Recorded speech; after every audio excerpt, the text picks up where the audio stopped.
कृष्णाचं नाव विठ्ठल कसं पडलं आणि मग पंढरपूरला विठुरायाची आणि रुक्मिणीची मूर्ती एकत्र का नाही, ह्या मागचीच ही एक पौराणिक कथा.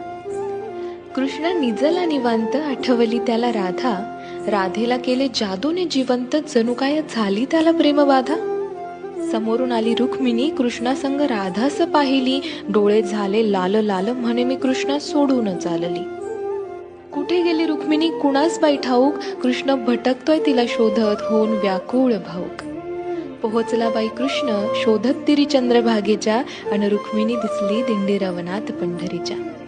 कृष्ण म्हणवितो रुक्मिणीस, पण ती रुसलेली फार, म्हणतो कसा, अगं रुक्मिणी कसा करू मी तुझ्या विना वैकुंठाचा संसार. रुक्मिणी नाराज, त्यातच कृष्णास आठवे भक्त एक थोर, नाव त्याचे पुंडलिक, लय गुणाचं ते पोर.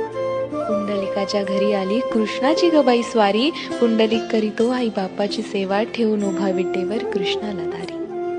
वाट पाहता पाहता कृष्णाची मूर्ती राहिली, विटेमुळे विठ्ठल त्यासी प्रचती जाहली. 28 युगे झाली लांब उभी राहुनी, रुक्मिणी रुसवातो धरी, अवघ्या भूमंडळाचा संसार बघत विठ्ठल उभा विटेवरी. भूमंडळी म्हणे विठ्ठलास बाप, अन रुक्मिणी साई, अन बोला जय जय विठो बालक माये.